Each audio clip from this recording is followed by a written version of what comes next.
दोस्तों, हर दिन अब भारत में कोरोना की तीसरी लहर की संभावना बढ़ती जा रही है। लगातार चौथा दिन है जब देश में इलाज करा रहे मरीजों की तादाद बढ़ गई है। हालांकि इस बीच वैक्सीन को लेकर एक के बाद एक अच्छी खबरें भी देखने को मिल रही हैं। लेकिन कोरोना संक्रमित मरीजों की बढ़ती संख्या ने एक बार फिर डराना शुरू कर दिया है। देश में जिस रफ्तार से कोरोना का ग्राफ बढ़ रहा है, उसे देखते हुए तीसरी लहर का डर सताने लगा है। बीते 24 घंटों में देश में कोरोना के 42,618 नए केस सामने आए हैं। तो इस दौरान 330 मरीजों की मौत हुई है। इससे पहले शुक्रवार को देश में 47,000 से ज्यादा मामले सामने आए थे। तो वहीं अब देश में इलाज करा रहे कोरोना मरीजों की तादाद 4,05,000 के पार पहुंच चुकी है। हालांकि कोरोना की वैक्सीन लगाने के मामले में अच्छा काम हुआ है। पिछले 24 घंटे में 59 लाख लोगों को कोरोना वैक्सीन लगाई गई है और अब तक देश में 68 करोड़ लोगों को वैक्सीन दी जा चुकी है।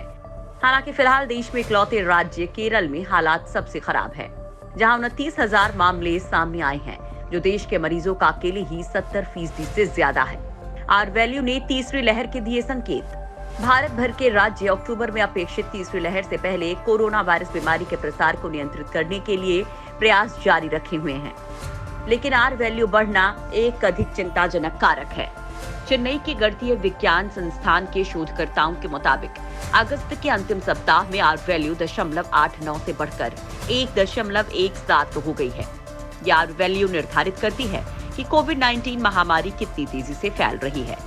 जब एक लहर अपने चरम पर होती है तो ये क्लियर होता है कि वायरस तेजी से फैल रहा है। लेकिन ऐसे समय में जब लहर घट रही है और आर वैल्यू बढ़ रही है, तो अंदेशा है कि तीसरी लहर आ रही है। यदि आर वैल्यू 1 से ज्यादा है तो मतलब संक्रमित लोगों की संख्या बढ़ रही है। इसे ही महामारी का नया चरण कहा जाता है।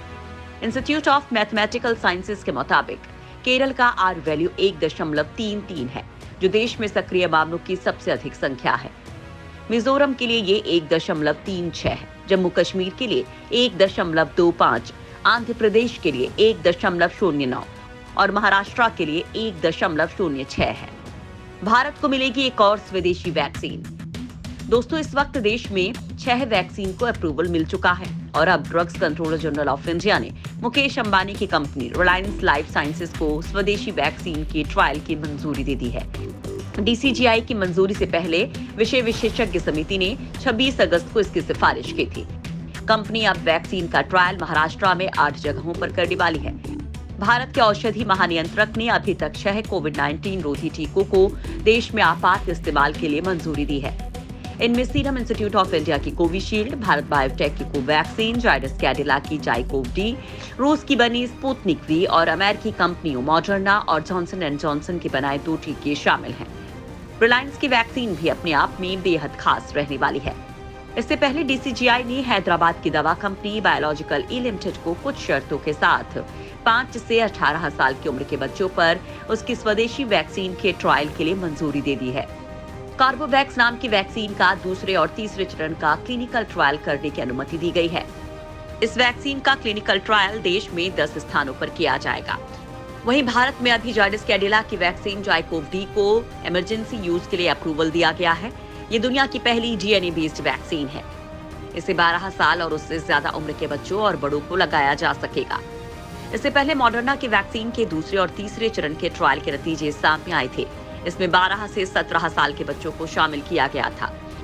कंपनी के अनुसार वैक्सीन बच्चों पर 100% प्रभावी और सुरक्षित पाई गई है। देश में लागू हो रहे कोरोना ट्रैवलिंग के नियम। कोरोना को लेकर देश के हर राज्य ने अलग अलग नियम बना रखे हैं और बाहर से आने वाले लोगों के लिए नियम तय कर रखे हैं। ऐसे में जो लोग एक राज्य से दूसरे राज्य में यात्रा कर रहे हैं, तो ऐसे में राज्य की ट्रैवल गाइडलाइन जानना जरूरी है। कई राज्यों की ओर से तय की गई गाइडलाइन में कोरोना की जांच को आवश्यक किया हुआ है, तो कुछ जगहों पर वैक्सीन सर्टिफिकेट को अनिवार्य किया गया है। तो कुछ राज्यों में अभी ट्रैवलिंग पास होने पर ही स्टेट में एंट्री दी जा रही है। इसमें केरल और तमिलनाडु में ई पास, मिजोरम में एम पास अनिवार्य किया गया है, जो राज्य की सरकारी वेबसाइट पर बनवाया जा सकता है। फिलहाल दिल्ली की बात करें तो दिल्ली एयरपोर्ट पर थर्मल स्क्रीनिंग के साथ रैंडम टेस्टिंग भी की जा रही है, लेकिन दिल्ली के लिए किसी रिपोर्ट की आवश्यकता नहीं है।